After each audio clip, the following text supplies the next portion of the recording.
Bienvenidos a todos a esta nueva entrevista de The Political Room. En el día de hoy vuelve un asiduo, en este caso Rafa Fernández Filgueira, un oficial del Ejército de Tierra y analista de inteligencia que ya nos acompañó en otra entrevista, concretamente en la que hablábamos sobre el ascenso de Wagner en África y su experiencia personal en una misión española en Mali. Pues bueno, en este caso, en el día de hoy, vamos a hablar de otra misión española, concretamente de la UNIFIL, esto es de la Fuerza Provisional de las Naciones Unidas para el Líbano, o también conocida por sus siglas en español FPNUL, ¿no?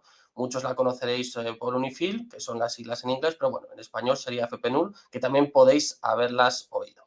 En este sentido hablaremos tanto del papel de la misión, es decir, cuál era el objetivo, por qué se desarrolla esta misión, qué lleva a que esta misión se implante, desde cuándo lo hace, y también hablaremos un poco de la participación española, que es muy significativa en este caso. Así que sin más dilación, doy la bienvenida a Rafa. Bueno, Rafa, ya estamos aquí los dos. ¿Qué tal, Mateo? Encantado de estar aquí. Pues nada, todo bien. Como ya os he introducido un poco el tema, vamos a hablar de la UNIFIL. En ese sentido, os hemos traído aquí también un PowerPoint, al fin y al cabo, para explicar mejor el tema. Y bueno, empecemos un poco por el contexto, si te parece, Rafa, empezamos un poco comentando el contexto de la misión, y es que al final los problemas del Líbano en gran medida vienen en el siglo XX, ¿no? Como sabemos, se crea el Estado de Israel dentro de Palestina en el año 1947 y eso desestabiliza la región porque los países árabes, incluido el Líbano, no reconocen este nuevo Estado y pues ya empieza a haber tensiones. Luego hay que atender también a la heterogeneidad de la sociedad libanesa, pues como podemos ver en este mapa, la sociedad libanesa es multiétnica y multirreligiosa, es decir, tenemos sobre todo a varias comunidades cristianas, que en este mapa las veis representadas en los colores marrón o marrón clarito, y luego tendríamos las comunidades también musulmanas, en este caso la comunidad suní, que sería el rosa más fuerte, y la comunidad chií, que sería el rosa más clarito. En este sentido, también decir que el color azul, que también veis presente en el mapa, serían las comunidades drusas. Este mapa puede estar más o menos actualizado, pero bueno, para que os hagáis una idea, en definitiva, de pues que hay muchas comunidades religiosas dentro de este país. Y eso, por supuesto, ya genera tensiones. A pesar de que el Líbano en los años 60 era un país muy rico, esas tensiones religiosas que existían, junto con los problemas que ya existían en Palestina a consecuencia de la creación de ese Estado de Israel y de la disputa con la comunidad árabe, con el mundo árabe, pues al final terminan por generar una tensión a nivel social y un terrorismo totalmente, por así decirlo, eh, fuera de control, ¿no? Al final empezaron a matarse entre ellos, se crearon milicias, milicias cristianas, milicias musulmanas, y empezó todo aquello a ser un caos. Dentro de ese caos, Israel además va a intervenir en varias ocasiones, muchas veces, como digo, con el objetivo de proteger a los israelíes, incluso a otras comunidades que no son israelíes, como la comunidad drusa o las comunidades cristianas, pero en gran medida aún no son intervenciones del todo defensivas, podríamos hablar. Es decir, Israel interviene un poco para poner orden, no tanto buscando su propia defensa. En este sentido podemos destacar, aquí veréis dos fotos, la primera del año 1978 y la segunda del año 1982. Bueno, en 1978, digamos que es la primera gran intervención israelí, la operación Litani, como bien sabe Rafa, que básicamente va a ser un patrón que se va a repetir en las próximas décadas y es someter a control lo que vendría a ser la zona del sur del Líbano hasta el río Litani, de ahí que se llame Operación Litani. Y esto lo que busca, en definitiva, pues es mantener un cierto control sobre esta zona, una zona de amortiguación. Esta operación luego se va a repetir, como decimos, en el año 1982, considerada por algunos la guerra del Líbano, o considerado por los israelíes la operación de paz Galilea. Bueno, hay diferentes maneras de llamarlo según un grupo u otro, pero bueno, al final es una nueva invasión para poner orden de las fuerzas israelíes, que por supuesto entran a través del sur del Líbano, y de nuevo se centran sobre todo en esa zona hasta el río Litani, aunque también en este caso intervienen en Beirut. Esta operación es muy famosa porque, entre otras cosas, como reacción a esa invasión bienvenida, además en un primer momento por los propios libaneses, que había un descontrol patente en el país, Luego genera, digamos, milicias contra esa ocupación que ejercen los israelíes y entre ellas una de las más famosas y la que hoy en día domina esta zona, que es Hezbollah, ¿no? Que se crea precisamente en contraposición a Israel y se crea además siempre pues ya con el apoyo de Irán. Recordemos que en 1979 ya se ha producido la revolución islámica, es decir, el ayatolá Khomeini ha alcanzado el poder en Irán y ha expulsado al Shah de Persia, y en 1982, por tanto, Hezbollah obtiene financiación directa y apoyo directo de Irán, y desde entonces van a ser dos entidades vinculadas, y de ahí que también Israel desde entonces tenga problemas con Irán, ¿no? Continuando con esto, bueno, aquí tenéis una foto de los miembros de Hezbollah, es también obviamente más reciente. Continuando con los sucesos, bueno, destacar que también hay intervenciones en los años 1993 y 1996. Son intervenciones en este caso no terrestres, sino más bien estratégicas, bombardeando infraestructura clave precisamente de esas milicias, entre ellas Hezbollah, que pues de alguna manera hostigan a los israelíes en el norte del país, ¿no? En el norte de Israel, y pues esto provoca también esas intervenciones. Pero la más importante es la que va a llegar y que se corresponde con esta nueva fotografía, con esta nueva diapositiva, es la intervención del año 2006. En el año 2006 prácticamente, como venimos ilustrando, de nuevo Israel interviene con el objetivo de apaciguar, de asegurar, de reducir la presencia terrorista en el sur del Líbano. Esta intervención fue especialmente traumática para los israelíes porque se demostró en aquella guerra, en el año 2006, conocida por muchos como la Segunda Guerra del Líbano, es decir, muchas personas consideran la del 82 la primera y esta del 2006 la segunda. El caso es que, bueno, esta intervención al final se saldó en un alto al fuego, pero es cierto que los israelíes sufrieron muchas bajas básicamente porque cuando entraron no esperaban que Hezbollah se hubiera establecido tan eficazmente en el sur del Líbano. Y a partir de entonces también esto va a hacer que Hezbollah sea el principal enemigo, la principal organización objetivo de Israel en esta zona. Continuando con esto, pues bueno, como podéis ver, para que lo veáis más claramente, ahí está la frontera entre Israel y Líbano. No es una frontera reconocida por los países, digamos, de manera internacional, sino que es una frontera que se estableció tras la retirada de las tropas israelíes y, de alguna manera, la que ha sostenido la ONU durante este tiempo. Y como vemos, ahí tenéis el río Litani, que va a ser el que marca ese espacio que incluso a día de hoy, en la presente operación, que se está dando, que se está dando lugar en estos momentos, ¿no? Pues el objetivo es el que ya se ha repetido a lo largo de la historia, es decir, pacificar y controlar esa zona entre la frontera y el río Litani.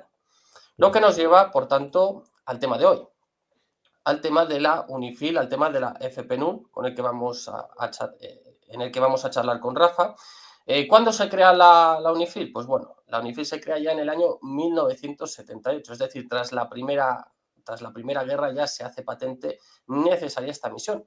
Y va a ir tomando diferentes resoluciones la ONU, aumentando la presencia y los objetivos de esta misión a lo largo de las diferentes intervenciones, es decir, a lo largo de la guerra de 1982, las intervenciones del 93 y del 96, y sobre todo va a tomar también una gran determinación tras el conflicto del año 2006, en el que, por la resolución 1701, establece una nueva serie de objetivos, el Consejo de Seguridad de la ONU, con el objetivo al final de conseguir, en primer lugar, un alto al fuego, que exista una zona libre de armas, libre de presencia armada, que el Estado libanés pueda recuperar el control sobre el sur del Líbano, es decir, que no Hezbollah ejerza como un Estado dentro del Estado en esa zona, sino que recupere el mando en esta región y, por supuesto, de alguna manera, pues, en definitiva, alcanzar la paz, el control, la seguridad y evitar un mayor conflicto armado en esta zona. Concretamente en la foto que vemos esa frontera que hemos hablado antes, esa frontera entre Israel y Líbano, que, digamos, está trazada un poco de manera ficticia y que actualmente pues las tropas de la ONU la consideran la línea azul, la Blue Line, y la van marcando como cosa curiosa, ¿no? Que comentaba con Rafa antes de empezar el vídeo, precisamente con estos barriles, ¿no? Que de alguna manera son los que indican las diferentes partes de esta frontera. Bueno, sin más dilación, bueno, decir también, por supuesto, que España, no hacemos este vídeo por casualidad, España tiene una misión muy importante en Líbano, con más de 600 soldados. Es una de las misiones exteriores más importantes de nuestro país y, por supuesto, entraremos a valorar tanto la efectividad de la UNIFIL como el papel que juega España y los beneficios que puede tener para nosotros participar en esta misión. Pero bueno, en cualquier caso, le doy ya la palabra a Rafa para que nos comente un poco sus perspectivas. De todas las diapositivas que he ido pasando, no sé si tendrás algo que decir, que he ido un poco rápido. Y nada, pues te doy la palabra. Bueno, pues nada, muchas gracias, Mateo, por invitarme otra vez al canal. Bueno, creo que lo he resumido bastante bien. Por hacer algunos apuntes, en las primeras guerras, en el 78 y en el 82, el Líbano se desestabilizó, hablando de manera muy general, pero realmente fue debido a las diferentes guerras que tuvo Israel eh, con los palestinos y con otros países árabes, hubo un influjo de refugiados en diferentes países, entre ellos el Líbano. Entonces, el Líbano, a día de hoy, tiene una gran masa de palestinos que no son libaneses, no tienen la nacionalidad. En su momento, en el 78 y en el 82, la gran cantidad de palestinos que llegaron allí al Líbano fue lo que provocó, en parte, la desestabilización del país. Y de hecho, si uno lee, bueno, por qué pasaron o por qué realizaron los israelíes las operaciones tanto en el 78 como en el 82, fue precisamente por ataques no de Hezbollah, sino de la OLP, de la Organización para la Liberación de Palestina. Hay que recordar que más o menos por las mismas fechas Jordania tuvo un problema similar. Recibió un montón de refugiados palestinos y estuvieron a punto de desestabilizar el país, incluso con un intento de atentado contra el rey, que ahora no creo que era el abuelo del actual monarca, que no llegó a buen término. Y de hecho el ejército jordano se empleó de manera muy dura contra los palestinos y hubo una matanza enorme y básicamente los expulsaron del país. En el Líbano no pasó eso y ese gran influjo de refugiados en el país, que llevó además con ellos la OLP, que en su momento era una organización terrorista, pues provocó la desestabilización y todas estas guerras que has contado tú, Mateo. Claro, hubo un momento en el que la OLP, digamos que abandonó la vía armada, si se quiere, y se convirtió más en un partido político y, se avino a defender sus reivindicaciones, en el tablero político. Y digamos que esa lucha armada la retomó o el testigo lo cogió Hezbollah, que es el problema que tienen ahora los israelíes, es que es la principal organización terrorista a ojos de Europa y de los Estados Unidos y, digamos, de los países occidentales. En el Líbano es un partido político, no es una organización terrorista. Y tiene además, no es solo un partido político, además es que tiene una galaxia, digamos, de organizaciones alrededor de Hezbollah que hacen pues de todo, desde proporcionan, por ejemplo, educación, dan ayuda humanitaria, asistencia sanitaria, en fin, de todo. Ayuda a la gente desplazada o que, por ejemplo, pues le han destruido la casa en bombardeos israelíes o ha tenido, algún tipo de inconvenientes. O sea, tienen como una organización social alrededor bastante importante. Y creo que como apunte sobre lo que has contado, creo que nada más. Sí, mira, eso que has dicho además me ha recordado, porque también es interesante nombrarlo. En Sí, efecto, la creación de Israel y las guerras al final, sí, del mundo árabe con Israel crearon esas olas de refugiados. Decir que actualmente hay, vamos, creo que superaban incluso el 1.000.000 de refugiados sí, palestinos en el Líbano. sí, Son sí, personas, ojo, hablamos de refugiados desde el año 78, es decir, son sí, sí, personas que algunos ya van pues, por la cuarta generación, es decir, está el abuelo, el padre, el nieto y el bisnieto, ¿eh? Y esto es interesante también contarlo porque, bueno, en el Líbano, como habéis visto precisamente por el mapa, es una comunidad muy heterogénea en la que básicamente el gobierno, digamos, que está controlado mitad por cristianos, mitad por musulmanes, en definitiva. Entonces, ¿por qué no se concede la nacionalidad a los palestinos? Porque generaría un desequilibrio enorme a favor de la comunidad musulmana y por tanto los cristianos verían muy reducidos su poder y claro, en un sistema democrático serían ya de por vida siempre la mayoría en todos los procesos los musulmanes. En este caso, musulmanes sunitas, puesto que los palestinos son en su gran mayoría sunitas. Decir, por tanto, que en efecto estas personas al final viven de manera permanente en el Líbano, pero realmente no tienen papeles. Esta es la realidad. Un compañero del periódico de Political Room fue a uno de estos campos antes de que se producieran los sucesos del año 2023 y luego las diferentes intervenciones que se han ido dando, ¿no? Tanto en la Franja de Gaza como en el sur del Líbano, y decir bueno, que a pesar de todo era curioso porque los abuelos les contaban a sus bisnietos que ellos tenían una casa en no sé dónde, dentro del actual Israel, que esa casa les pertenecía. En fin, esto también para que nos hagamos una idea de la mentalidad que puede haber en la zona, ¿no? Hasta el punto de que un abuelo le cuenta a su bisnieto, ¿no? 40 años después, que él sigue teniendo una casa en no sé dónde, casa que seguramente ya ni existirá. Pero bueno, esto para que también la gente se haga una idea de las tensiones regionales que existen y lo enraizadas que están en el propio pensamiento. Y como dice muy bien Rafa, pues al final estas personas que estaban ahí sin papeles en ciudades dentro de ciudades, ¿no? En campos de refugiados Sí. que han ido creciendo y al final pues están ahí de alguna manera marginados y pues tienen un resentimiento muy grande obviamente hacia Israel y por esto digamos que son carne de cañón para organizaciones terroristas que precisamente lo que quieren es atentar, aunque seas sin realmente generar un daño enorme, ¿no? al Estado de Israel, pero aunque sea de alguna manera a modo de venganza, por así decirlo, ¿no? Sí, Que, sí. que, bueno, es una situación triste, pero bueno, para que también los que nos estéis oyendo os hagáis una idea al final de las dificultades y de los odios enraizados que existen en esta parte de la región. Y bueno, continuando con eso, volvemos a quizá el tema importante, ¿no? De hoy, que es el papel de la UNIFIL. Y se lo voy a dejar explicar a Rafa. Coméntanos un poco, a ver, en qué consiste la UNIFIL. Hemos hablado un poco de por qué se forma, en qué consiste, cuáles son sus objetivos actuales. Sí, bueno, solo para dar un poco de contexto también, yo he estado 2 veces desplegado en la UNIFIL. Además, una como jefe de una sección de caballería, o sea, en una unidad táctica de patrulla, digamos, pura y dura, y otra vez en el cuartel general del sector este, en la parte de personal.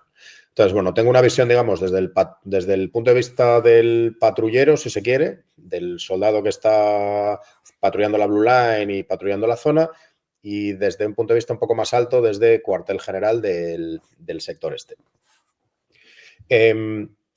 La resolución 1701, que es la que aprobó el Consejo de Seguridad de la ONU después de la invasión de 2006 del Líbano, por parte de las IDF, de las Fuerzas de Defensa Israelíes, básicamente son 5 objetivos fundamentales. Uno es ayudar a las fuerzas libanesas a recuperar el control del sur del Líbano. El otro es vigilar el alto el fuego a lo largo de la Blue Line, ayudar a que vuelvan los desplazados y proveer ayuda humanitaria a las personas que lo necesiten en esa zona sur del Líbano. Evitar que se produzca ningún acto hostil desde esa zona entre la Blue Line y el río Litani. Ningún acto hostil quiere decir ningún ataque de ningún tipo hacia Israel, principalmente. Que no haya personal armado que no pertenezca ni a UNIFIL ni a las fuerzas y cuerpos de seguridad libaneses, y evitar que entre en esa zona, en el sur del Líbano, armamento o material conexo. 5 cosas, básicamente. ¿Vale? ¿Cómo se implementa esto? Bueno, pues se aprobó una fuerza máxima de 15.000 hombres. Actualmente hay unos 10.000 desplegados. Esto se puede comprobar fácilmente en la página de UNIFIL. Lo bueno que tiene la ONU para la gente que quiere pues investigar sobre ella y escribir o lo que sea, es que realmente la ONU pone prácticamente todo en abierto. Es decir, que uno va a la página web, busca y tiene, se puede encontrar incluso el plano o el mapa con con el despliegue de las unidades en el sur del Líbano, por ejemplo, y el número de gente que hay por cada país, y, o sea, lo pone todo en abierto. Entonces, bueno, hay más o menos 10.000 soldados desplegados al sur. Están divididos en dos sectores, sector oeste, que lo manda un general italiano, con batallones, unidades de diferentes países, se puede ahí, pues Malasia, Irlanda, Ghana, Corea del Sur, etcétera, Italia, y un sector oeste, perdón, y un sector este que lo manda un general español desde Mar Hayum y tiene también batallones de diferentes países. El sector español, los batallones principales son, aparte del español, lógicamente, está el batallón indio, el indonesio y el nepalí. Y luego el Force Commander, o sea, el jefe de todo UNIFIL, está en Nakura y es un general de división, el que manda toda la UNIFIL, y rota entre diferentes países. Ha habido generales que yo recuerdo italianos, desde luego, españoles, actualmente el que manda UNIFIL es un general español, irlandeses, franceses, creo también, bueno, de diferentes nacionalidades. Y luego hay otra unidad también que es importante reseñar, que es la Force Commander Reserve. Es como la reserva del jefe de UNIFIL, que es una unidad francesa, que está ahí a caballo entre el sector este y el sector oeste. Es una unidad de caballería francesa con personal finlandés también, desde hace unos años, y digamos que es la unidad comodín del jefe de UNIFIL que se mueve por todos los sectores, ¿no? Y puede apoyar, digamos, a personal en todos los sectores.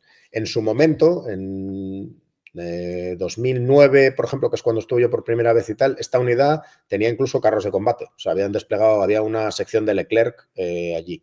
Actualmente no lo sé, no sé si tienen los Leclerc desplegados ahora mismo. Pero bueno, de cualquier manera es una unidad de caballería que está directamente bajo el mando del jefe de UNIFIL, lo manda un coronel, si no recuerdo mal. Aparte de eso, hay varias unidades, por ejemplo, hay un equipo de oficiales de enlace para enlazar con las fuerzas de defensa israelíes, pues digamos, para que haya una línea de comunicación con las IDF y, bueno, personal de diferente índole, policía militar, EOD, para... En este sentido me gustaría preguntarte, ¿hay buena cooperación, entiendo, tanto con las fuerzas israelíes como con las fuerzas del ejército del Líbano, ¿no? Aparte de las de la propia misión, ¿no? O sea, tiene que haber alguna cooperación con estos dos grupos pertenecientes cada uno a los estados, digamos, en conflicto, ¿no? Por así decirlo.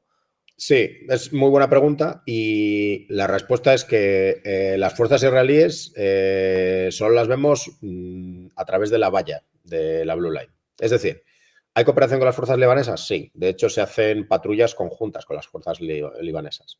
Se puede ver también en la página de UNIFIL, ponen, pues UNIFIL ha hecho no sé cuántas actividades operacionales y el 20% de ellas con las fuerzas libanesas. Actividades operacionales son pues patrullas, entregas de ayuda humanitaria, no sé, por ejemplo, eliminar uxos, que son material explosivo o explosivos que pueden haber no explosionado y hay que eliminarlos, ¿no? Bueno, cosas de esas. Y parte de ellas, sobre todo patrullas a lo largo de la Blue Line, hay muchas que se hacen en conjunto entre fuerzas de UNIFIL y ejército libanés. Con los israelíes no hay patrullas de ningún tipo. Ellos están a su lado de la valla, hacen sus patrullas. Pegado a la valla hay un camino de tierra despejado que ellos hacen patrullas por ahí de manera, bueno, recurrente, normalmente con vehículos ligeros y demás, pero UNIFIL no patrulla con ellos. Lo que sí hay es sí hay enlace directo entre UNIFIL, pero a nivel cuartel general de la misión, y las IDF, las Fuerzas de Defensa Israelíes. Y no sé si a nivel cuartel general de los sectores con las IDF también. Creo que no. Creo que es directamente con el cuartel general de Nakura, de toda la misión. Pero no hay patrullas conjuntas con la IDF ni nada que se parezca. Y en este sentido, ¿cómo es, digamos, una patrulla normal? O sea, ¿cómo es el día de un soldado, digamos, de un soldado raso? ¿Cómo es el día a día en este sector este de un soldado español, por ejemplo, que va allí? ¿Cuáles son las actividades que suele llevar a cabo? Sí. Pues, a ver, yo estaba en el escuadrón de caballería cuando estaba de patrullero y eso es una ventaja grande, entre otras cosas, porque yo estaba en la base grande, en la base de Mar Hayum, que es una base que está muy bien, con buenas condiciones de vida, grande y está muy bien. Y además yo podía moverme por todo el sector este, porque era del escuadrón de caballería. Sí, para los, bueno, vuestros espectadores y tal, normalmente la caballería nos caracterizamos, las unidades de caballería se caracterizan por, bueno, la velocidad, la movilidad y normalmente es unas unidades que tiene el jefe a mano y que utiliza para hacer reconocimiento y patrullas por una zona amplia, ¿vale? Entonces yo me movía por todo el sector este. Un soldado, digamos, del grupo táctico, del batallón de infantería que hay desplegado ahora mismo, está un poco más limitado. O sea, los batallones, los diferentes batallones de los diferentes países tienen patrullas solo en su zona de responsabilidad, ¿vale? En el caso, veis ahí, por ejemplo, el sector este, donde están las banderitas amarillas, digamos que los españoles o las patrullas del batallón de infantería español harían patrullas solo en esa zona, donde hay banderitas españolas, digamos. Incluso solo alrededor de las posiciones donde estaban destacados. Ahí lo que veis, por ejemplo, 964, 428 son pequeñas posiciones de nivel. En su momento eran más o menos nivel compañía, es decir, vamos a poner 100 hombres, 80 hombres. Ellos estaban pegados a la Blue Line y ellos hacían patrullas en esa zona, digamos, alrededor de su base, ¿no? De su COP, si lo quieres, si quieres llamarlo así, como Combat Outpost. Yo me movía por todo el escuadrón de caballería se movía por todo el sector este, es decir, bajaba hasta la zona del batallón nepalí, al indonesio, subía a la zona del batallón indio, patrullaba también por la zona del batallón español, etcétera. Entonces, en el día a día lo normal es que hubiese, pues, en el caso de un soldado del grupo táctico de infantería, lo normal eran, pues eso, actividades operacionales, patrullas con el ejército libanés o sin el ejército libanés, o a lo mejor realizar algún checkpoint, algún control en carreteras, etcétera. Y nosotros, como escuadrón de caballería, teníamos un poco más de flexibilidad. Por ejemplo, hacíamos escoltas de convoys, incluso fuera de nuestra zona de acción, escoltas, por ejemplo, a equipos de desactivadores de explosivos o escoltas, por ejemplo, a personal a lo mejor de sanidad que iba a hacer alguna misión o a proporcionar apoyo sanitario en algún pueblo. Nuestras patrullas habituales, pues alrededor de pues en los diferentes sectores, pues para eso, para patrullar la Blue Line, hacer presencia, para que nos viesen los diferentes sectores de los diferentes batallones, etcétera. Entonces, digamos que nosotros eran más entretenidos, o sea, porque teníamos una zona de acción mucho más amplia y hacíamos misiones mucho más variadas. Entonces, al final, básicamente, lo que hacíais ahí en las misiones, ¿no? Cada uno, digamos, en un mayor ratio de amplitud, Sí, es sí. escoltar y un poco vigilar la frontera, ¿no? Sí. Y este tipo de misiones. Sí. No Entiendo. solo la frontera, o sea, también patrullamos por el interior, es decir, no pegado a la Blue Line siempre, ni mucho menos. O sea, también en el interior hay diferentes pueblos y pues hay carreteras, lógicamente, y caminos. Entonces se va patrullando por ahí pues eso, para hacer presencia, para disuadir de que haya presencia de elementos armados, etcétera. Proporcionar seguridad.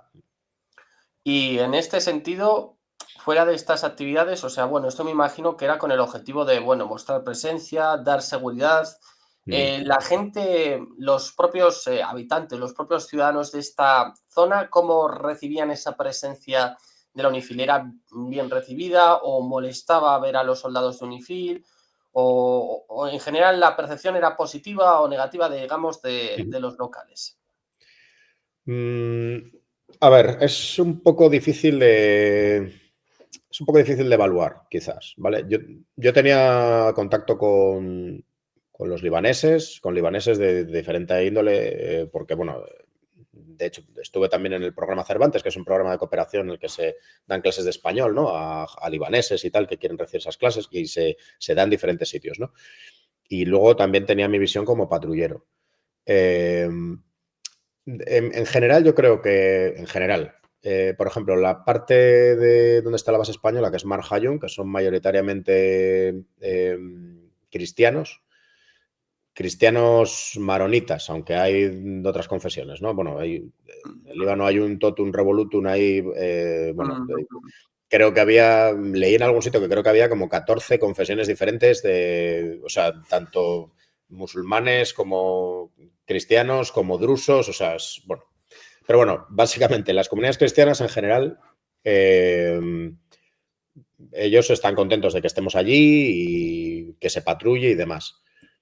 Digamos que otras comunidades, la actitud es un poco, pues o neutral, que les da un poco igual, o no hostil, pero bueno, había zonas, sobre todo donde había mucha concentración de población chií, o por ejemplo que los pueblos son como los pueblos que puede haber, por ejemplo, en el sur de España, en el Levante. O sea, hay una calle, digamos, principal, pero luego las calles son estrechas y es una zona bastante montañosa. Entonces, claro, nosotros, en particular la unidad de caballería, que teníamos vehículos grandes, que teníamos el BEC, pues claro, había calles por donde no podíamos pasar o pasábamos ocupando toda la calle, entonces, bueno, pues molesta, ¿no? Hace ruido, bueno, es un vehículo grande, en fin.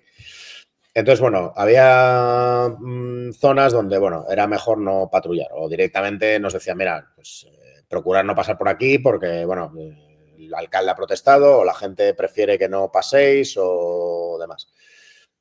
Entonces, digamos que, para resumirlo, la población cristiana, digamos que estaba contenta con nuestra presencia y creo que en el fondo le reconfortaba que estuviésemos por allí. Luego hay, yo creo que una gran masa de población de cualquier confesión que era un poco neutral en el sentido de que, bueno, estamos allí, UNIFIL lleva allí desde hace 40 años, pues bueno, bien, están por aquí patrullando esta gente y ya está. Y había otra gente, pues que bueno, digamos que no hostilidad, pero que bueno, tampoco les hacía mucha gracia que diésemos vueltas por sus pueblos o cerca de sus pueblos, ¿no? Más o menos. Bueno, desde luego siempre es interesante, ¿no?, preguntar esto, porque al Sí. final es conveniente saber si para empezar la propia misión es bien recibida, ¿no? En este Sí. sentido, mencionas mucho patrullar, pero bueno, claro, ¿cómo al final, cómo se llevaban a cabo, sobre todo esa misión, ¿no?, que encomanda la resolución 1701? Porque entiendo que mantener el alto el fuego en la zona con vuestra presencia, no simplemente con vuestras patrullas, en cierta manera ya, digamos que daban una sensación de seguridad o digamos que limitaban los conflictos. Pero ¿cómo se conseguía que, por ejemplo, el Estado libanés recuperara el control en la zona, ¿no? ¿Cómo se llevaba a cabo esto? Sí, es que, claro, es uno de los problemas de la resolución, que es difícil medir los resultados. Es difícil medirlo. Es decir, las patrullas al final, o sea, vigilar el acto del fuego, que era es una de las misiones. Vale, pues tú patrullas la Blue Line, ves que los israelíes están a su lado de la valla, los libaneses al suyo, bueno, va todo bien. Si hay alguna violación de la Blue Line, que a veces había, porque, bueno, pues allí hay gente que tiene pues sus vacas y sus cabras y sus ovejas y sus cosas y pues no entiende de Blue Lines. Ellos pasan el lado de oveja a bregar al otro lado y pues bueno, pues resulta que eso es Israel, según los israelíes, o es Líbano. Entonces, bueno, pues a lo mejor aparecía un pelotón israelí y entonces pues aparecía pues a lo mejor una unidad de policía, de gendarmería o de las Fuerzas Armadas libanesas y entonces, pues bueno, pues había que ponerse en medio para desescalar la situación y tal, pero eran, digamos, incidentes, digamos, menores, ¿no? Eso es lo que es la vigilancia de la Blue Line. En cuanto a lo de ayudar al Estado libanés a recuperar el control del sur del Líbano, a ver, yo creo que eso en su momento se puso para asegurar que las fuerzas y cuerpos de seguridad del Estado y las Fuerzas Armadas libanesas volviesen a ocupar todo el sur del Líbano, o sea, la zona entre el Litani y la Blue Line, después de la retirada de las tropas israelíes, ¿no? Y eso se ha conseguido ya, es decir, hay unidades del ejército libanés por todo el sur del Líbano y unidades de la gendarmería y de la policía. Y para que recuperen el control, digamos, sobre el terreno, pues para eso se hacen patrullas conjuntas con ellos, ¿no? A medias con ellos y demás. Claro, ¿cómo mides que tienen el terreno controlado? Pues Mm. no lo puedes medir, es decir, no lo sabes. O sea, tú estás allí, estás con los libaneses, pues teóricamente tienen el terreno controlado, o sea, tienen un control sobre la zona, ¿no? Pueden patrullar, hay libertad de acción, libertad de movimientos, etc.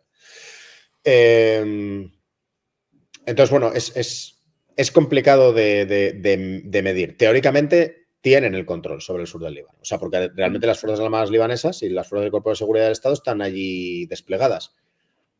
Claro, el problema viene cuando pasa lo que está pasando ahora, que es que pues hay una guerra abierta, un conflicto abierto entre Hezbollah y las IDF, y realmente el ejército libanés se ha retirado. En ese sentido me gustaría preguntarte, Sí, en tus patrullas habituales, en tu sí, estancia allí, sí, o sea, igual que decimos que, bueno, pues que sí, que el ejército libanés, en efecto, al sí, menos sí que estaba ya situado en el sur del Líbano, sí, ¿no? sí, Y era patente su presencia. sí, sí. Eh, ¿Era patente también la presencia de Hezbollah en la zona? O sea, ¿era obvio que Hezbollah estaba también en el sur del Líbano? ¿O realmente nunca se les ve, están totalmente escondidos? ¿O realmente tú, incluso en el ánimo de la gente o la simbología, ¿no? Veías claramente pues, que había banderas por todos los lados, las imágenes de los líderes, o sea, que era patente que había una presencia clara de esta organización también, ¿no? Es correcto, es lo que dices tú. O sea, que estaba Hezbollah en el sur del Líbano, es evidente. O sea, de los pueblos que eran chiíes, o mayoritariamente chiíes, había pues banderas de Hezbollah, carteles como los carteles de anuncios aquí en Europa, pero con fotos de, bueno, pues gente de los mártires, ¿no? Como llaman ellos, de gente que había caído pues combatiendo contra los israelíes. En la zona, hay una zona ahí, si tus espectadores ven, ahí donde pone 964, esa posición española, bueno, eso es como una especie de valle, ¿no? Que sube hacia el norte. Bueno, ahí hay una carretera, pasa cerca de la Blue Line y tal. Bueno, pues ahí había un cartel gigante con la cara, creo que era de Nasrallah y otros dos mártires mirando hacia Israel. O sea, Kaferkela, que es un pueblo que está pegado a la Blue Line, está en el pico ese que está al noroeste de la 964, hace como un pico así la Blue Line. Ahí justo pegado hay un pueblo que se llama Kaferkela, que era chií. Bueno, eso estaba lleno de, pues, pegado a la Blue Line, pues carteles de, pues eso, de mártires, banderas de Hezbollah, etcétera. En otras zonas había también banderas de Amal, que es también otro partido chií y tal. O sea, era más que patente la presencia de O sea Hezbollah. que podemos ver que incluso a pie de calle ya cualquier Sí, sí, soldado de la UNIFIL era consciente de que si bien patrullaba con el ejército libanés, se podía ver a simple vista que sí. Hezbollah también tenía presencia en la zona y apoyo popular. Aunque, como debemos recordar, que además lo ha señalado muy bien Rafa, Hezbollah, a ojos del Estado libanés, no es una organización terrorista, no es como a ojos de Occidente, ¿no? Es una organización política, ¿no? Sí. Y al final tiene, de hecho, representación parlamentaria. Y claro, esto también genera un conflicto porque al final, o sea, no puedes tampoco impedir, por ejemplo, la simbología, ¿no? En las calles si los estás considerando un partido político, al fin y al cabo, ¿no? Es Eh, correcto. eh, pero incidiendo más en esto, por ejemplo, ya presencia armada de Ujú. Hezbollah, ¿esto se veía? ¿O esto sí que ya estaba totalmente tapado de cara a las unidades de las Naciones Unidas? No, o sea, no vas a ver. Es decir, yo no vi y supongo que alguien, vamos, en estos 18 años, pues seguramente alguno habrá visto personal del volador armado, ¿no? Pero yo no lo vi y no había, digamos, un tipo como la foto esa que pusiste de, pues, con un uniforme mimetizado y un fusil y una bandera de bola alrededor. O sea, Y no. que gente así no te encontrabas, ¿no? Efectivamente, o sea, no te encontrabas unos 20 tipos así que con un fusil a las espaldas. No. Entre otras cosas, porque si te los encuentras, o sea, deberías, como poco, informar, monitorizar qué estaban haciendo y avisar a las Fuerzas Armadas libanesas para que los detuviesen y, bueno, los pusiesen, pues, entiendo que a disposición de la autoridad competente. Pero no había. Ahora, que la presencia era patente, era evidente. O sea, era evidente que había pueblos bueno, pues que realmente digamos, los que mandaban, si se quiere, es Hezbollah. Pero claro, esto de los que mandaban es lo que tú has dicho. Hay que ponerlo en contexto. Es que Hezbollah tiene, pues puedo equivocarme, pero al menos un tercio de los escaños en el Parlamento libanés son de Hezbollah, que significa literalmente partido de Dios. en el sur del Líbano había pueblos que el alcalde era de Hezbollah. Pero es que es un partido político. Es que no. Es decir, la Claro, gente. eso es muy importante señalarlo. Claro. En este sentido también, de cara a, bueno, está claro que hay presencia de Hezbollah, pero como es una organización, es un partido político al fin y al cabo en Sí, este país, sí, no, eso tampoco tiene por qué despertar ningún sí, tipo de intervención contra estas personas. sí. Y luego el tema de las armas, vale, es obvio que no se veía a miembros de Hezbollah habitualmente, no era, es algo Mm, totalmente excepcional, si alguna vez alguien se los encontró, ¿no? sí, Pero también es obvio, ¿no? Sobre todo por las informaciones que nos facilita la prensa internacional y sobre todo los israelíes, que Hezbollah tiene, tiene armamento, tiene presencia armada en esta zona, sí, ya sea en los túneles, sí. etcétera, ¿no? El caso es, ¿alguna vez la UNIFIL, dentro de sus tareas, ¿no? De que una de ellas es pues, que solo tenga presencia armada los grupos autorizados, ¿no? Es decir, pues en su parte de la valla los israelíes y en la otra parte el ejército libanés y la UNIFIL. Algunas veces se hacían misiones de incautación de armas, es decir, vamos a registrar este pueblo para ver si hay partidarios de Hezbollah que tienen aquí, pues yo qué sé, fusiles de asalto o municiones o explosivos. Que yo sepa, no. No. Mm, Lo que podía pasar es que se encontrasen, por ejemplo, en una patrulla y pasaba pues una lanzadera o bueno, una zona en la que dices, bueno, pues aquí hay algo escondido, pues parece que un alijo de armas o de tal, pero estás patrullando y lo ves que te lo encuentras, ¿no? Pero lo que es, digamos, lo que podemos llamar una entrada y registro, o sea, decir, vamos a ir a este pueblo y vamos a ir pues casa por casa o en esta parte de este pueblo vamos a registrar las casas y tal y ver si hay, pues eso, túneles, armamento escondido, tal. No se hacía. Entre otras cosas porque es que UNIFIL está de apoyo a las fuerzas de seguridad, fuerzas y cuerpos de seguridad del Estado y fuerzas armadas libanesas. O sea, eso tendría que hacerlo los libaneses con apoyo de UNIFIL si lo necesitan y lo piden. Pero tú como UNIFIL no puedes pegarle una patada a una puerta de un libanés y entrar a ver si hay algo. O sea, mm. Pues no hay sabemos que la voz cantante para este tipo de acciones claro, sí que tenía que ir del lado del ejército libanés. Y, por sí, ejemplo, en esos alijos que os podíais encontrar, ¿no? Que no es sí, que hubierais ido a hacer una intervención, un registro, sino que os sí, encontrabais, sí, ese material se le facilitaba al ejército libanés o lo sí. destruíais directamente vosotros. ¿Cómo funcionaba el proceso? Tú si te encuentras pues cualquier cosa o incluso si tienes un incidente, pues por ejemplo lo que llaman una denial of movement, una denegación de movimiento, o sea que te paran la patrulla, no te dejan pasar a una determinada zona. Es decir, si no te atacan, que no te atacan, tú lo que tienes que hacer es informas y esperas a que vengan las Fuerzas Armadas libanesas o gendarmería, policía, ejército, lo que sea, para que se hagan cargo de la situación o te apoyen a, a solventar esa situación. Entonces, si te encontrabas algo, el que se hace cargo del alijo son las Fuerzas Armadas libanesas o las Fuerzas y Cuerpos de Seguridad del Estado libanés. O sea, lo que hay que entender es que la UNIFIL está en apoyo de las fuerzas libanesas, del Estado libanés. No puedes hacer misiones, digamos, de manera independiente y tú haces la entrada, el registro, coges las armas, te las quedas, las destruyes o lo que sea, ¿no? O sea, estás en apoyo.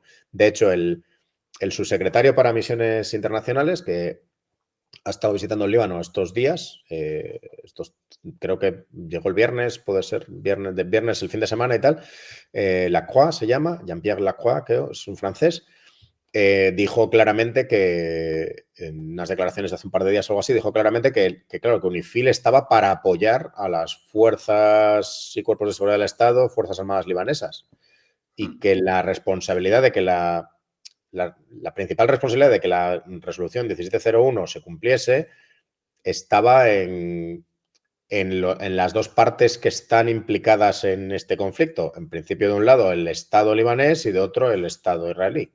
Que mm. UNIFIL está para apoyar. Supongo que, por supuesto, las fuerzas israelíes nunca entraban en la parte libanesa, ¿no? O sea, se limitaban No, a su zona. no. no entraban. ¿no? Es decir, no entraban. Ellos se quedaban siempre en su zona. Si En había su una parte de la violación, frontera. O sea, Israel nunca cruza la frontera, siempre se queda en su lado, ¿no? sí, ojo, nunca cruzado la frontera, fuerzas terrestres. Fuerzas aéreas, drones y tal, sí que hay violaciones recurrentes del espacio aéreo libanés. Pero es que, claro, el Líbano no tiene una fuerza aérea como tal. O sea, creo que tiene algún helicóptero, creo que algún avión de contrainsurgencia, pero vamos, o sea, nada que ver. O sea, la fuerza aérea israelí es, bueno, no sé en qué ranking estará, Mm, pero de las más poderosas del mundo. O sea, que es que no tienen ninguna opción de impedir que violen su espacio aéreo. Entonces, mm. los israelíes sí que hacían vuelos sobre el espacio aéreo libanés, pero de lo que es incursión terrestre, no. Ahora, también hacían, lo que se hacían era, por ejemplo, si había un lanzamiento de cohetes, a mí me pasó cuando estuve destinado allí, en 2009, 2010 era ya, creo. Bueno, hubo una operación en esas fechas en Gaza también, como no como la de ahora, que han entrado con todo para eliminar a Hamas, pero sí que hubo una de estas operaciones de los israelíes, del famoso de cortar el césped, ¿no? Que hacen, bueno, pues Mm. hacían ataques y tal. Y entonces hubo un ataque, hubo unos ataques en Gaza y Hezbollah replicó, ¿no? Entonces hizo lo que ha hecho ahora, a un nivel mucho menor porque el nivel era mucho menor, ¿no? Entonces tiró unos cuantos cohetes de hecho, desde el sector este. Lanzaron cohetes y ¿qué hicieron los israelíes? Pues detectaron el lanzamiento y respondieron con artillería a la zona O desde sea, donde... vemos que Israel, digamos, dentro de esta, su participación en las misiones, yo controlo mi parte de la frontera, luego aprovecho mi superioridad aérea para realizar quizás Sí, ciertos reconocimientos, siento control con o sin permiso del Estado libanés sin y permiso, directamente. sin permiso, ¿vale?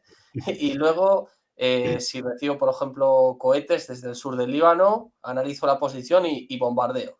Correcto. Directamente Sí, lo sí, corto sí. por la vía rápida, ¿no? Sí, sí, sin preguntar. O sea, si detectan un lanzamiento de cohetes, ellos tienen, hombre, es evidente que tienen radares de artillería, ¿no? Que lo que hacen es Mm. calculan la trayectoria y entonces con la trayectoria determinan cuál es el punto de origen. Entonces, y ellos tienen baterías de artillería cerca de la Blue Line, de la zona norte. De hecho, en el pueblo, cerca del pueblo de Kiryat Shemona, que es bastante famoso ahora porque lo han tenido que evacuar entero.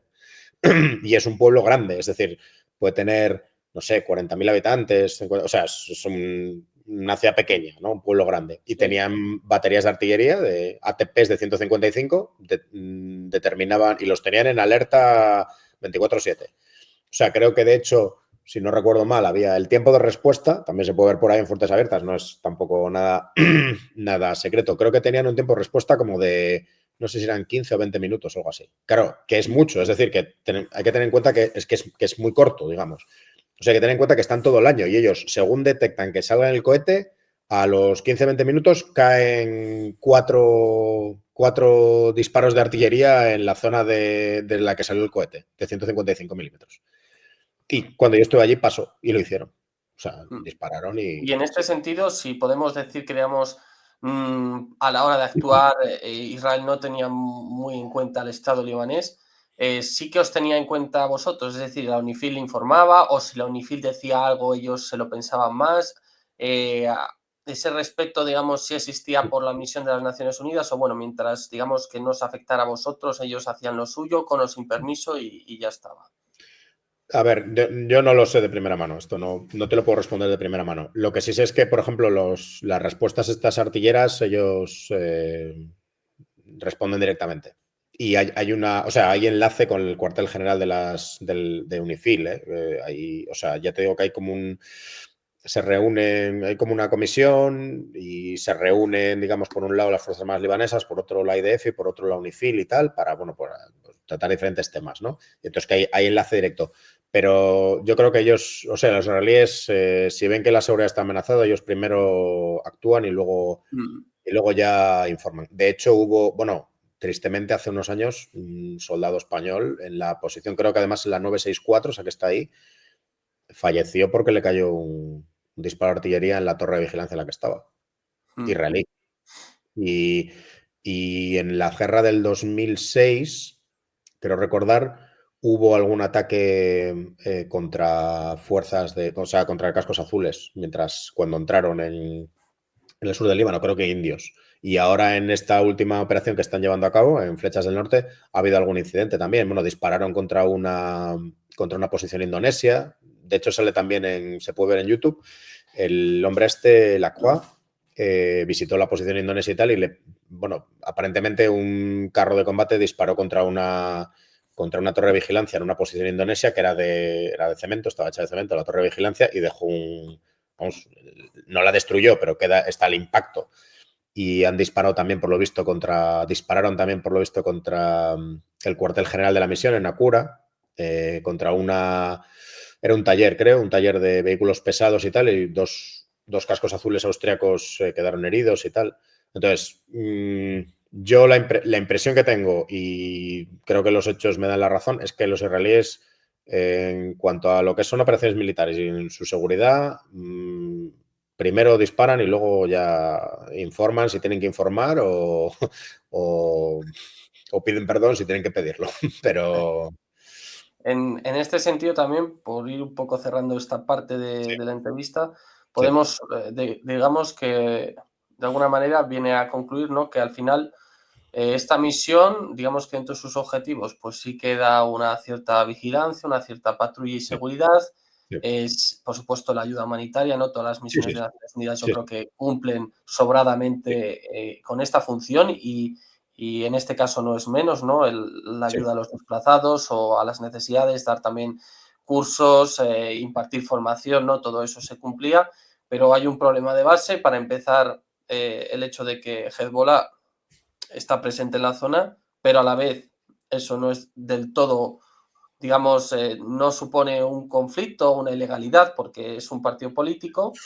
A su vez, el Estado libanés también está presente, pero digamos que es muy débil en comparación incluso con la propia Hezbollah, ¿no? Que no tiene capacidad de reacción y, y que tampoco ejerce un control real, ¿no? Que está presente, pero no controla tampoco el asunto, porque si lo controlara, digamos que aunque fuera con vuestro apoyo, sí que tendría iniciativas quizás, ¿no? De, pues eso, de registrar en busca de armas, de incautar, de vigilar, ¿no? De hacer las funciones propias de un Estado y de un cuerpo de seguridad, ¿no?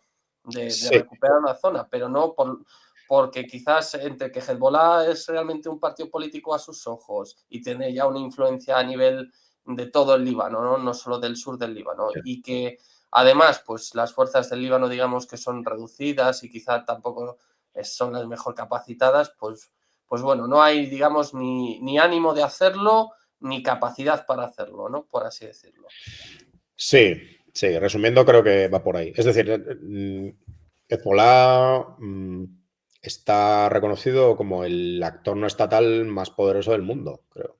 Es decir, tiene financiación de Irán, ellos tienen sus propios sistemas para financiarse, o sea que disponen de fondos y disponen de combatientes y combatientes muy bien adiestrados. Tienen campos de entrenamiento, Irán les proporciona armamento además, no de última tecnología, pero vamos, armamento muy bueno. Es decir, se ha visto en las incautaciones estas de las IDF, por ejemplo, pues, misiles contra carro, no sé, rusos o la versión iraní, pero vamos, de tipo el Cornet y tal, que no son nada, o sea, no son de hace 20 o 30 años, o sea, se están usando en Ucrania ahora mismo. En general, armamento ligero, misiles, cohetes, o sea, están bien equipados y están fogueados además. O sea, también es notorio y público que Hezbollah mandó combatientes a la guerra de Siria. Es decir, que tienen combatientes con experiencia en combate real y además contra, bueno, contra Estado Islámico, contra el Frente Al-Nusra, o sea, contra enemigos duros.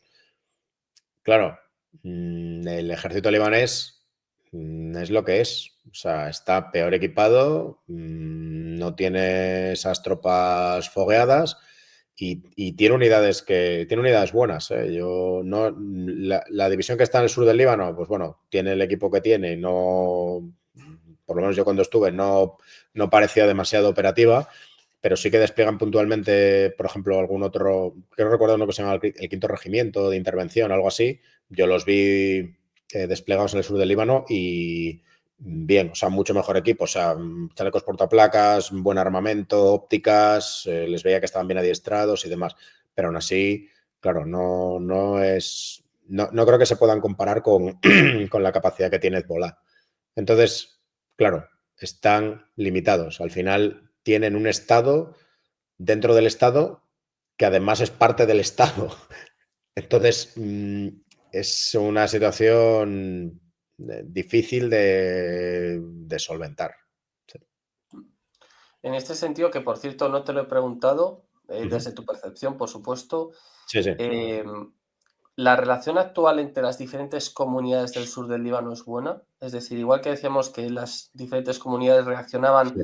de forma diferente a vuestra presencia, luego entre ellas, o sea, el cristiano maronita, ¿qué tal se lleva actualmente con el musulmán chií, por ejemplo?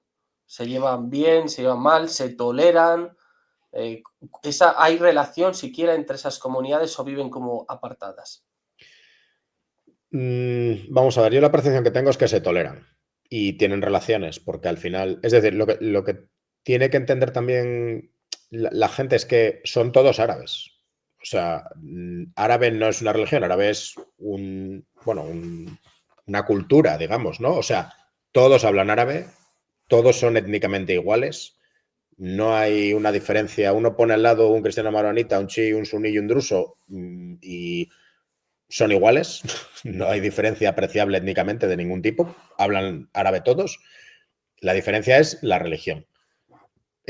Claro, están normalmente distribuidos por pueblos. O sea, Marjayún, por ejemplo, es mayoritariamente cristiano, pero hay pueblos pegados pequeños que son, por ejemplo, chiíes. Hay pueblos que solo hay drusos, hay otros que solo hay en la zona, por ejemplo, del sector indio, ahí al noreste, hay en Cheva, las granjas de Cheva, las famosas granjas de Cheva, están cerca de los altos del Golán y tal, son sunís. Bueno, en la zona del batallón indonesio y el batallón nepalí, la mayoría de los pueblos son todos chiíes. Entonces, están un poco. La percepción que yo tengo es que están distribuidos por religión, los pueblos. Ahora, ¿tienen relación entre ellos?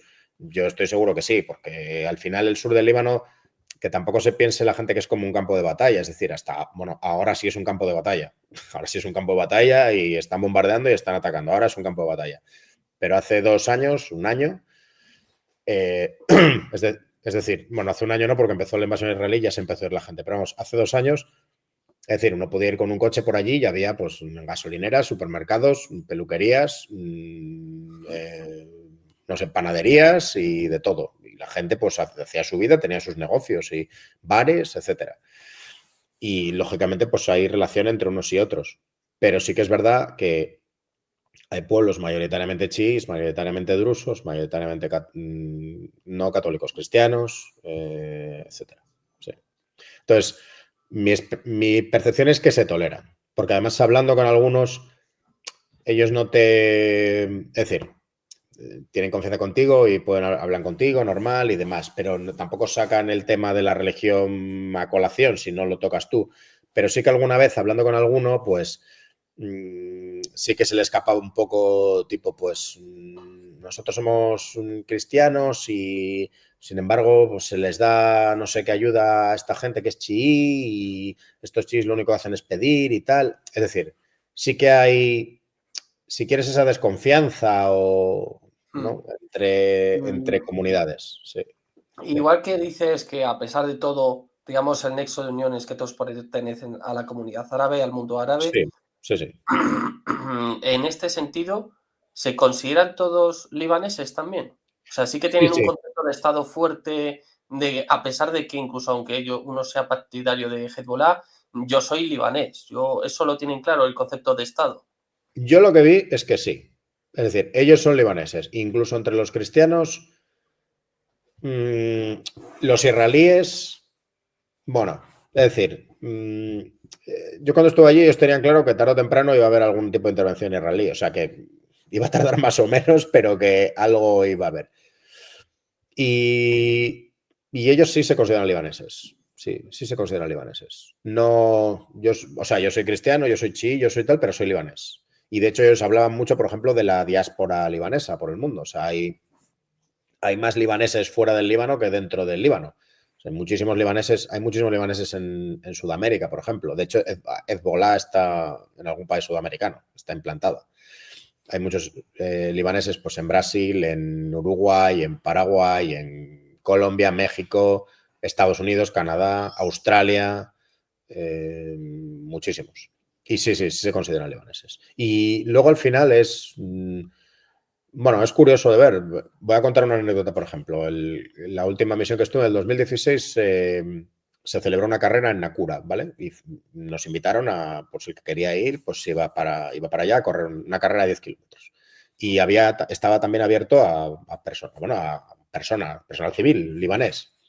Y bueno, pues allí en la carrera pues me encontré por ejemplo, con libaneses que hablaban portugués porque habían ido a visitar a la familia porque eran de Brasil. Y en la misma carrera, pues en la salida, una cosa que me llamó mucho la atención, pues había dos chicas hablando, parecían que eran amigas, pues una iba con un top y un pantalón corto y la otra iba cubierta entera, solo se le veían las manos y la cara. Y eran amigas, estaban hablando y iban a correr la carrera las dos. Entonces, ¿hay diferencia entre chiís, sunís, cristianos y tal? Pues lógicamente a nivel religión sí hay, pero que hay nexos de unión, sí, y que se consideran libaneses, yo por lo que vi, sí, todo el mundo se considera libanés. Se puede ver la bandera del Líbano, la de Hezbollah también, por supuesto, pero se ve la bandera del Líbano por ahí también y demás. O sea, no creo que haya, digamos, una división en el sentido de que pues, los cristianos queremos esta zona para nosotros y es el Líbano cristiano, y los chiíes esta y que es el Líbano chií, ¿no? Yo por lo menos no lo percibí así.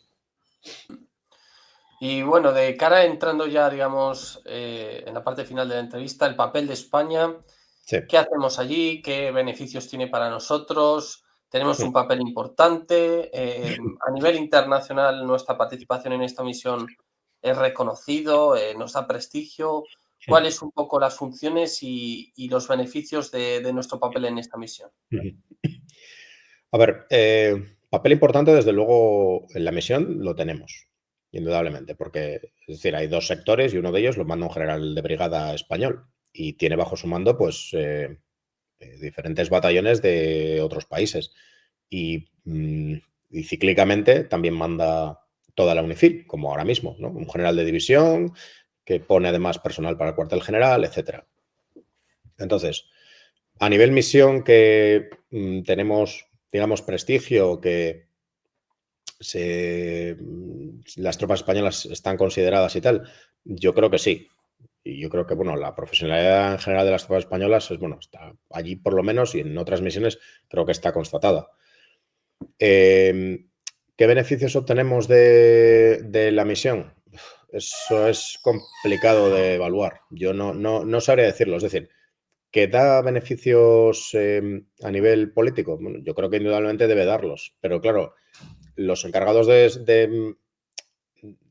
digamos, de explotar o de beneficiarse de esa participación española ahí son lógicamente los políticos. Yo entiendo que en particular el Ministerio de Asuntos Exteriores, ¿no? Que bueno, puede llegar a la ONU y decir, oiga, mire, pues nosotros tenemos tanta gente aquí desplegada y aportamos tropas y aportamos gente y mandamos la misión y tenemos capacidad de hacer esto y demás. Pero es difícil evaluar qué cantidad de influencia tenemos o consigue España por nuestro despliegue allí. Y bueno, no sé, en cuanto a la misión en sí, bueno, ya lo hemos comentado un poco en el sentido de que parte de la misión, que es lo de ayudar al ejército libanés a que no pase, a que no haya armas o material conexo en el sur del Líbano y a evitar la presencia de elementos armados en el sur del Líbano que no sean UNIFIL y las fuerzas armadas libanesas, pues está claro que no se ha cumplido. Y es imposible de cumplir realmente con los mimbres que tenemos ahora mismo. O sea, tanto con las tropas que hay como con las reglas de enfrentamiento que hay, como con la actitud un poco que tienen las Fuerzas Armadas libanesas, Fuerzas de Cuerpo de Seguridad del Estado libanés, que ellos reciben órdenes del gobierno, o sea, es que no tienen tampoco, o sea, el soldado libanés que está allí patrullando, el oficial libanés, pues no tiene culpa de que no le dejen entrar a una casa, ¿no? Pero bueno, está claro que parte de la misión parte de las misiones que encomienda la 1701 es que no se cumplen. Y es que es evidente, es palmario que no se cumplen. En este sentido, hombre, está claro que, por supuesto, es bueno para la imagen del país, ¿no? Y para los diferentes gobiernos que puedan atravesar esa misión. Es una misión que además España lleva realizando mucho tiempo, o sea, no es algo que se haya establecido de hoy para mañana. Tú mismo hablabas de que estuviste ahí en 2001, 2002, has dicho. No, en 2009-2010. Eso, 2009-2010 y luego mm, estuve en 2016-2017. 2000, pues podemos ver que han pasado, pues eso, más de 10 años desde mismamente tu primera Sí, sí. la primera vez que te enviaron allí, ¿no? O sea, es decir, que tenemos ya un recorrido y hay una formación y unas cadenas de mando, ¿no? Que están acostumbradas a esta misión y sus diferentes objetivos. Sí. Es obvio, como hemos tratado a lo largo de toda la entrevista, que UNIFIL no puede cumplir todas las misiones encomendadas por diferentes factores. Ujú. También es cierto, ¿no? Que yo creo que hay que mencionarlo, que obviamente tampoco se puede tener una actitud proactiva, no solo porque dependamos del Estado libanés, ¿no? Sino porque además una actitud proactiva también llevaría a una actitud proactiva de Hezbollah, ¿no? Lo que desde luego no sería para nada beneficioso para las tropas UNIFIL, que enfrentarían graves problemas, pues como bien ha señalado Rafa, no es una organización que esté precisamente mal armada ni sin adiestramiento, es decir, son gente de hecho bastante más preparada que, por ejemplo, los terroristas del Estado Islámico o otro tipo de, digamos, de facciones terroristas que se han hecho famosas o que son famosas. Y en este sentido, Hezbollah, pues digamos que es que funciona, hay que visualizarlo no como una organización terrorista al uso, sino realmente como un Estado, ¿no? Porque tiene los recursos, las capacidades y la estructura de un Estado. Yo me acuerdo que a mí me comentó en su día otro compañero del medio que de hecho cuando tú vas al sur del Líbano y Ujú. eres, por ejemplo, periodista, Hezbollah tiene su propia oficina también para los periodistas internacionales. O sea que tú llegas ahí y el Ujú. tipo de Hezbollah te dice, sí, sí, no hay problema, ven por aquí, te vamos a enseñar esto, tal, haces estas entrevistas, en fin, o sea, y es Hezbollah, no es el Estado libanés, es la oficina de Hezbollah, ¿no? Entonces, esto Sí, al final, pues lo que vemos es que hay unas dificultades claras. En este sí, sentido, y por supuesto, te puedes mojar hasta la sí, parte que tú quieras, sí. de cara a los intereses españoles, ¿hasta qué Ujú. punto es rentable una visión de la magnitud que tiene, por supuesto, nuestra intervención aquí? Que recordemos que tenemos el mando de todo un sector, es decir, que ponemos mucha gente en esta misión, mucha gente en este país al final. Sí. Es decir, ¿hasta qué punto es interesante? O sea, hombre, yo creo que es interesante, indudablemente. Ahora, la pregunta sería, ¿es interesante tener tanta gente en el Líbano, mm, precisamente en el Líbano, en esta misión del Líbano? O sea, ¿no sería más interesante tener ese mismo despliegue o un despliegue similar en otras misiones en zonas del globo que son a lo mejor más interesantes desde el punto de vista geoestratégico, ahora que está muy de moda esa palabra, si se quiere, por ejemplo, el Sahel? Por ejemplo, no sé, podríamos tener este mismo despliegue con la MINUSCA, la misión de las Naciones Unidas en República Centroafricana, por ejemplo. Eh, bueno, eso corresponde valorarlo desde luego a los políticos. Lo que está claro es que la Directiva de la Defensa Nacional marca una serie de zonas de interés prioritario para España y el Mediterráneo está entre ellas, pero bueno, el conflicto del Líbano no solo mira al Mediterráneo, está más enraizado con problemas en Oriente Medio, o sea, al final la relación que tienen con Irán, bueno, todo este tema. Entonces, sería más interesante no tener tantas tropas desplegadas ahí y emplear esas tropas en otro sitio que a lo mejor nos beneficiase más o fuese de mayor interés para España. Hombre, como opinión personal mía de Rafa Fernández, yo entiendo que sí. y que quizá pudiese conseguirse pues, el mismo nivel de implicación o el mismo nivel de influencia en otra misión en una zona que fuese de mayor que fuese de mayor interés para España, incluso poniendo pues un mando de la misión general, llegando a mandar la misión, etcétera.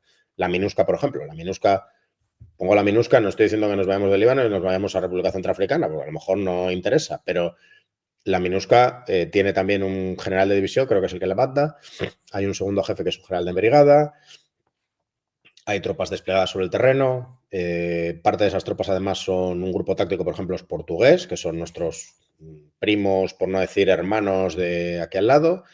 O sea, pues sería, por ejemplo, un ejemplo, pero estoy seguro que hay más. Y no solo con la ONU, podría ser con con otra organización internacional, ¿no? Con Unión Europea, OTAN, que bueno, OTAN no está demasiado interesada en el flanco sur, eso también es así.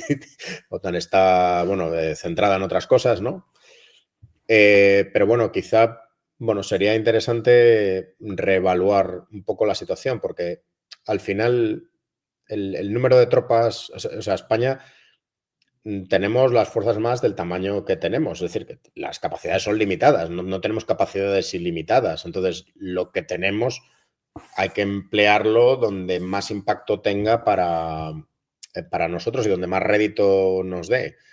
Y bueno, pues lo ponía en el artículo que tuvisteis a bien publicarme. Hay que ver si realmente tener desplegados pues una fuerza importante para el ejército español en una misión que bueno, lleva 46 años activa desde el 78 y no ha tenido, o sea, no ha arreglado realmente nada, ¿no? Entonces, habría que evaluar si realmente merece la pena, y replegarse o replantearse el número de tropas que se despliegan ahí. En fin, por lo menos darle una vuelta creo que sería interesante. Hombre, desde luego yo creo que, como bien dices tú, el Estado español al final tiene recursos limitados y tiene que buscar acudir a aquellas áreas que, digamos, le sean más importantes en términos de seguridad y de defensa y, por supuesto, también en otros términos, en otros tipos de intereses, ¿no? Como pueden ser económicos o de cualquier otra parte. En este sentido, ahora para que lo vea la gente, estas son las misiones que tenemos en el exterior actualmente. Pero claro, aquí hay trampa porque estas son todas las misiones en las que tenemos participación, lo que Claro, no significa que tengamos prácticamente gente desplegada. O sea, algunas misiones pueden tener, digamos, una presencia testimonial, ¿eh? Concretamente esto lo pongo porque puede decir, yo viendo estas misiones digo, a ver, ¿cuántas de estas misiones tienen, digamos, una importancia vital para España? Pues hombre, nuestras misiones, por ejemplo, en Europa, ¿no? En los países bálticos, en Rumanía, incluso en Turquía, pues pueden tener cierta importancia porque estamos hablando, digamos, de nuestros aliados europeos, además de que no son misiones tampoco muy costosas porque son países que ya tienen cierta estabilidad, es decir, sí. la misión pues eso, de la policía aérea reforzada en Rumanía no necesita 600 soldados, o sea, son Sí. cosas, digamos, más limitadas. Sin embargo, en lo que sería el flanco sur, ¿no? Es decir, lo que está debajo de España, en la que siempre encontramos la tumultuosa zona del Sahel, ¿no? Que al final eh, tiene unos graves problemas, ¿no? Que también lo había puesto en el anterior mapa de seguridad, de terrorismo. Vemos que es una zona en la que España es que no tiene presencia. Como vemos, tiene ahí únicamente, digamos, en Guinea bueno, en la República Centroafricana, pero recordemos, estas son misiones puramente testimoniales, o sea, sin una importancia, no tenemos grandes destacamentos ni bases militares en estas zonas. Eh, entonces, claro, cabe plantearse cómo es posible que España, ¿no? Mire tampoco a este continente, ¿no? Mire tampoco a África, un continente que, como vemos aquí, tiene graves problemas de seguridad que nos afectan diariamente, porque todos conocemos, pues al final, la cantidad de gente que emigra de estos países por la inseguridad y que, pues al final, acaba llegando a Europa. Esto, además, es un tema muy controvertido en los últimos años, ¿no? La inmigración irregular. Y claro, ¿cómo vamos, qué hacemos nosotros por ayudar a estos países a garantizar su seguridad, a garantizar su desarrollo?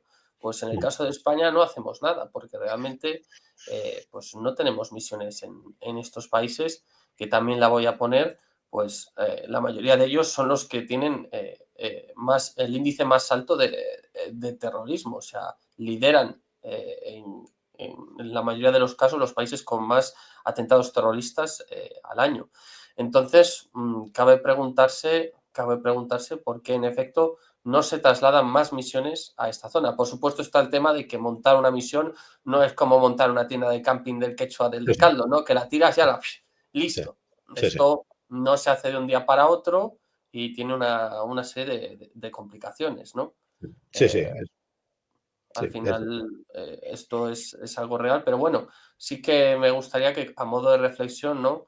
De nuevo pongo la diapositiva de las misiones españolas, nos preguntemos por qué siendo el continente además que tiene la población más joven, que crece a un ritmo mayor, no tenemos realmente una presencia en todo lo que está, sobre todo, debajo de nosotros, pegado a nosotros de alguna manera, y que parece que no miramos hacia ello.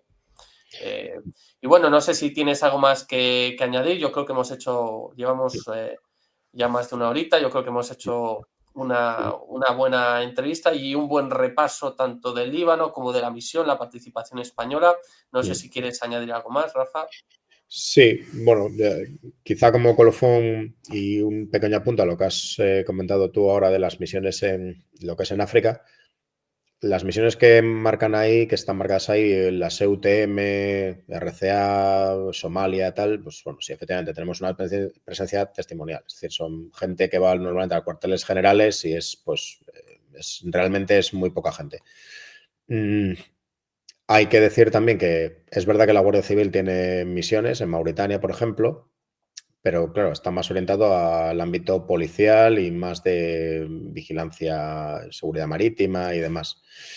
Y como tú bien has dicho, claro, una misión no se monta de hoy para mañana. No es decir, bueno, nos vamos de misión a, no sé, Burkina Faso. Bueno, vale, nos vamos de misión a Burkina Faso, hay que montarlo. Pero bueno, creo que sí que hay países interesados en esa zona. Yo creo que todos los países del sur de Europa están más que interesados. Portugal, España, Francia, Italia y probablemente algún otro. Grecia probablemente, bueno, más países seguro Mira, que están. hace poco publicamos que Hungría se está estableciendo en Chad, por Sí, ejemplo. es verdad, sí. Hungría se está estableciendo en chat. Entonces, creo que sería factible o en el marco de la Unión Europea o en el marco de la ONU implementar seguramente alguna misión en esa zona, que es verdad que nos han desplazado los rusos a través de Wagner y los chinos con más soft power, si se quiere, en menor medida, pero estoy seguro que hay oportunidades y en diferentes países para poder implementar una misión que lleve estabilidad y seguridad a la zona, enfocándolo desde un punto de vista, digamos, europeo, occidental, si se quiere, y no desde el punto de vista chino o ruso, ¿no? Que no nos interesa como país y como organización, hablando de, digamos, de nivel Unión Europea. Y bueno, creo que nada más. Que ha sido un placer tener otra entrevista contigo, como siempre. Pues nada, chicos, espero que os guste el vídeo, espero que hayáis disfrutado de esta entrevista. Contaremos, si Dios quiere y sobre todo si él puede, contaremos con Rafa en más ocasiones. Y nada, mandaros un saludo a todos y espero que os guste el vídeo, que lo veáis muchos, porque al final la gracia de esto es que Rafa es un militar, no es un periodista, es una persona que realmente ha estado allí, digamos, cumpliendo con su deber como parte de las Fuerzas Armadas, unas Fuerzas Armadas que aquí en España muchas veces ni siquiera somos conscientes de lo que representa este mapa, aunque algunas misiones sean claramente más importantes que otras, no entendemos el valor, el objetivo, la importancia, ¿no? de las Fuerzas Armadas muchas veces en el exterior. ¿Por qué se van al Líbano el ejército español? ¿Qué pinta en el Líbano? Bueno, pues el ejército español cumple allí una misión importante y sobre todo nos ayuda a nosotros como país, a nuestra imagen internacional, ¿no? Que muchas veces esto parece que se olvida o no se pone en valor. Lo hablaba también con Rafa y lo quiero decir. Ahora, por ejemplo, con la Dana se ha puesto en valor el ejército, ¿no? ¿A quién se pedía que fuera a ayudar? Al ejército, ¿no? Pues bueno, en este sentido, no solo nos acordemos del ejército ante las catástrofes, acordémonos del ejército también en su quehacer diario y sobre todo en todas esas misiones, en todos esos soldados que se van tan lejos de su casa o incluso de sus familias, que pasan un tiempo muy alejados de sus familias, normalmente además gente joven, y en este sentido no olvidemos también ese esfuerzo que no es en vano y tiene realmente un valor y nos ayuda a nosotros como nación al final a ser mejores y a tener mayor prestigio y reconocimiento internacional. Yo creo que siempre es algo importante. Así que nada, no lo alargo más. Un saludo a todos y nos vemos en el próximo vídeo. Nos vemos en el próximo vídeo.